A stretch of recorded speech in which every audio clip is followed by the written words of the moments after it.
কুমিল্লায় কাশফুল সেমাই ফ্যাক্টরিতে ভোক্তা অধিদপ্তরের অভিযান ২ লাখ টাকা জরিমানা। কি খাচ্ছি আমরা আর কি খাওয়াচ্ছে আমাদের?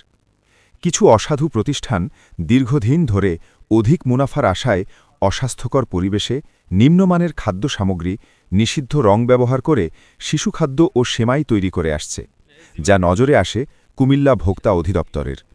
রমজানকে সামনে রেখে অস্বাস্থ্যকর ও প্রতারণামূলক খাদ্য উৎপাদনের বিরুদ্ধে কঠোর অভিযান চালিয়ে যাচ্ছে তারা। তারই ধারাবাহিকতায় মঙ্গলবার ২৪ ফেব্রুয়ারি কুমিল্লা জেলার আদর্শ সদর উপজেলার বিবিরবাজার এলাকায় অবস্থিত একটি সেমাই ফ্যাক্টরিতে এ অভিযান পরিচালনা করা হয়।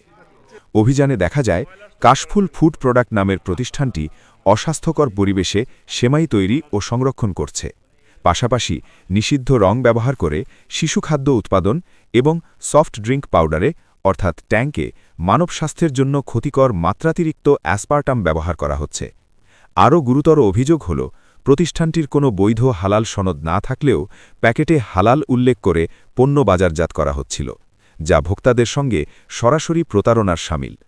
এ সকল অপরাধ ভোক্তা অধিকার সংরক্ষণ আইন ২০০৯-এর সুস্পষ্ট লঙ্ঘন হওয়ায় কাশফুল ফুড প্রোডাক্টকে ২ লক্ষ অর্থাৎ ২ লাখ টাকা জরিমানা আরোপ করা হয় এবং ভবিষ্যতে এ ধরনের অনিয়ম না করার জন্য কঠোরভাবে সতর্ক করা হয়।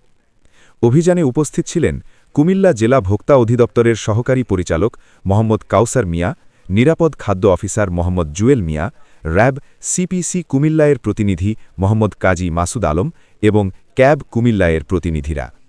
ভোক্তা অধিদপ্তর জানিয়েছে, জনস্বার্থে ও নিরাপদ খাদ্য নিশ্চিত করতে পবিত্র রমজান মাস জুড়ে কুমিল্লাসহ সারা দেশে এ ধরনের অভিযান অব্যাহত থাকবে। রুহুল আমিন চৌধুরী সুমন, দৈনিক কুমিল্লার ডাক।